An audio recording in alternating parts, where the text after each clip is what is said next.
Hi, it's Sandy Wyllie. Welcome to my mental health channel. You got this, where I wipe away the stigma of mental illness by talking about my own experiences as a former patient of almost 20 years having borderline personality disorder. I talk a lot about narcissism. I go into talking about different therapies I've been in, schizophrenia, post-traumatic stress disorder, anxiety, depression, and a plethora of mental health topics. But I only come on as a former patient. I am not a licensed therapist. I do not hold a degree in psychology, so I cannot give you any professional opinions or diagnose you. All I can do is share my personal experiences, try to be uplifting and helpful to you, and kind of like guidance and that kind of thing. And all I ask of you is please be kind in the comments to me, be kind to other people who comment, and be kind to yourself. We don't need to agree on everything, but we do need to agree on being kind and respectful. Now, if you're new to my channel, welcome, welcome, welcome. If you like what you see, hit that like button. And if you haven't already, hit the subscribe button right there. It's 100% free. So tonight I'm going to talk about guardian angels. I don't know how many people believe in guardian angels or in angels at all. Okay, this is also a spiritual channel. I'm not talking religious, okay? I'm not going to talk religious. I'm just going to share with you my personal experience where I believe the guardian angel saved me from going to jail. Now, as you all know, I've been sexually abused, exploited by my psychologist. I had a 2-year affair with one of my psychologists, Dr. James Barbaria. Jim. We'll call him Jim. He was physically assaulting to me, verbally assaulting to me, emotionally abusing, and sexually abusing. I've written many books, and they're all in the links down there below. Jim Barbaria, Dr. James Barbaria, brought out the borderline in me, okay? It depends who you go with, who you associate with, has a major impact in your life, okay? Be very careful of the people that you allow in your life. And that's anyone, not just psychologists, friends, lovers, co-workers, anyone, okay?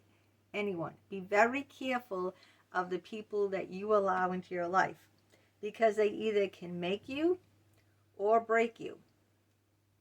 It's true. It's very, very true.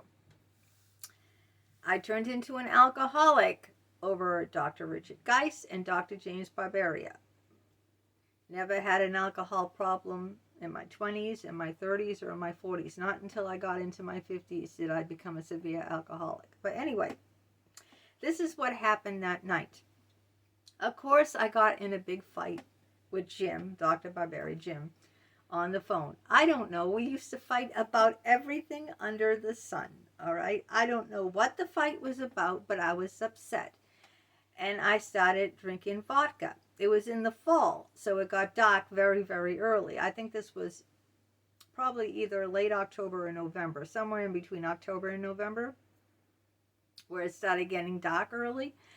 Maybe it was more November, because it gets really dark in November. And I started getting this pumpkin eggnog that I had and mixing it with large volumes of vodka and nutmeg and everything and drinking because I was very upset.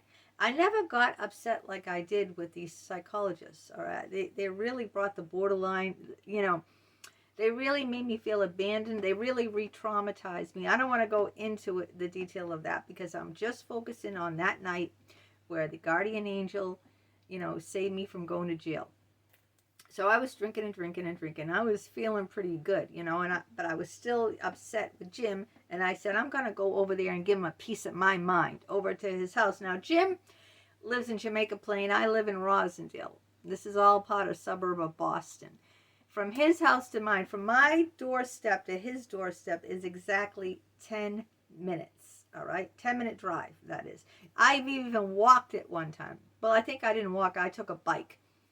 I didn't walk it. I rode it with a bike, and it was like, I don't know, maybe 40 minutes. I'm not sure. Bike ride. But anyway, it's 10-minute car ride. So I got in the car, and by now, my husband and son were used to me, you know, going to see Jim at all sorts of odd times and everything. I was still his patient at this point, okay? So I drove over there. Of course, he's still working with patients. He's still in a session with a patient because it's probably, I don't know, between 5 and 6 the time. I'm not sure exactly the time, but it was dark. But it was, you know, in the late fall. So I'm really drunk at this point. I'm driving drunk, okay? I never drove drunk in my life. This happened about 10 years ago. About 10, you know. I don't do that. I'm not condoning that. It's dead wrong. I could have killed someone. I could have killed myself. All right, I never gotten a DUI, but I should have gotten a DUI this night because I was driving drunk. Not just under the influence of alcohol. I was drunk, all right? And I didn't know what I was doing. Someone was motioning me like I didn't even put my headlights on. It's pitch black outside, all right? And some other car was trying to, you know, tell me to put my headlights on, and I wasn't listening. And I was angry. I was drunk. I was going to give Jim hell. We had a big fight on the phone.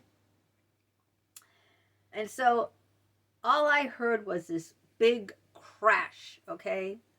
That's all I can tell you because I was drunk, you know? I heard a big crash. And I guess I hit another car. You know, I don't remember hitting the car. I was drunk.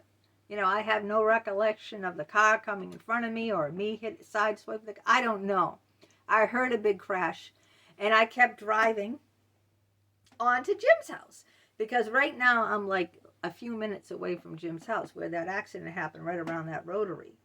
I got off the rotary, and right now I'm like less than 5 minutes from his house. The woman was who I hit head on was in hot pursuit behind me. And I pulled into Jim's driveway. He was in with a patient. You could see the light on in his office. He was in with a patient. And the woman called the police. You know, I got out of the car. There wasn't a scratch on my car. Not one scratch. Not one dent. Not a scratch. Nothing. Meanwhile, she was parked in Jim's driveway too because she followed me there. Her car was all stoved in the front. All right, she was okay though. I went over to her and she said, you know, you left the scene of the, you know, the accident. You can't. I called the police on you. Why did you? You know, you're not supposed to leave. Why did you leave? I explained to her that I was very upset. I have a psychologist appointment. He is a psychologist. He's in there with a patient. I was his patient. It wasn't a lie. I didn't have an appointment with him at that time, but I wasn't lying. I said I had, you know, he's my psychologist. It was only a few minutes away, so I just wanted to get here. And, you know, I apologized sincerely to her. I said, I'm really sorry. I didn't mean to, you know, to do that. I didn't mean to leave. I just wanted to get to my appointment. Yada, yada, yada. Okay. And then I walked back to my car, sat there, and the police came. The sirens. All right, so the police talked to her first, and then they came over and talked to me. Never once did they question me. Never once. They made me roll down my window. Never once did they make me get out of the car. Okay? Don't know why, you know? Wouldn't they assume, gee, they walked around my car and they said, she don't have even a scratch on her car. They did say that. He made me roll down my window. He went like this, and he said, you know, you're not supposed to leave the scene of an accident. He said, if that woman pressed charges, I could have brought you in and put you in jail tonight. Those are his exact words. You can never leave the scene of an accident. If that woman had pressed charges, I would have had to bring you in and put you in jail tonight. And I nodded. You know, I'm drunk. I just nodded. I didn't say anything. And he said, okay. So I'm saying, in my head, I'm saying, okay, what's going to happen now? Does he want me to take a breathalyzer? Is he going to have me come out and try to walk a straight line? Nothing. He said that. I rolled my window back up, and he left. And she left. And that was the end of it. I never got a report from the insurance companies. Nothing. No report from the insurance. After all, it was a head-on collision. I was at fault. The police never made me step out of the car. The police never gave me a breathalyzer. The police never questioned me how the accident happened. Never questioned it. Never asked, how did this happen? Nothing. That was it. That was the end of it. Never heard from her insurance agents. Never, nothing. That was it. Over, done permanently.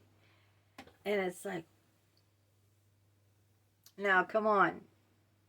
I had, when I told this to another psychologist, he even said I had a guardian angel.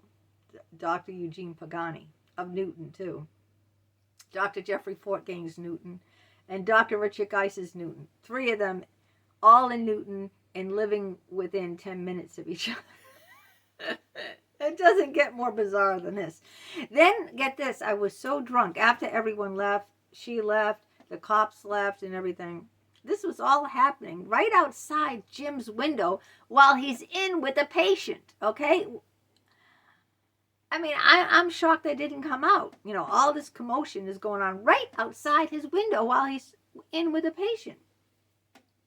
So when I got out of the car and I couldn't find how I got into his house. I didn't know I was so drunk. I can't believe the cop didn't know I was this drunk. Well, I didn't say anything. He didn't ask me anything. He just told me, and I nodded. That's it. So I was so dazed and drunk. I didn't know where. I kept walking around his property looking for the door. I mean, that's how drunk I was. I couldn't even find. It took me like 10 minutes to find the door. After I found the door, and I went, and I was upstairs in his bedroom, and I said, didn't you hear all the noise? He goes, what are you doing? What are you doing here? Like, this is when I was his patient. And I told him what happened. He goes, oh my God. He goes, are you all right? Come downstairs. Let me make you some coffee or something. But that night, honest to God, I do believe in guardian angels, because how else can you explain it? How else can you explain the cop never asking me to get out of the car, never, giving me a breathalyzer, never even asking me any questions about the accident? None. He didn't ask me one question. How can you explain that her whole car was stoved in? I didn't have one little hairline scratch on mine. How can you explain that I never got anything from the insurance company? Usually when you get in an accident, you hear from the other person's insurance company and your premiums go up if you're at fault. Nothing. Zero. Nada. It began and ended like a dream. Like I just dreamt the whole thing up. How do you explain that? So there's only one way I could explain it, and other people I talked to, including one of my psychologists, is a guardian angel was watching out for me that night. If you've ever had any bizarre experience like that, please let me know. I want to share experiences. I want you to share your experiences too.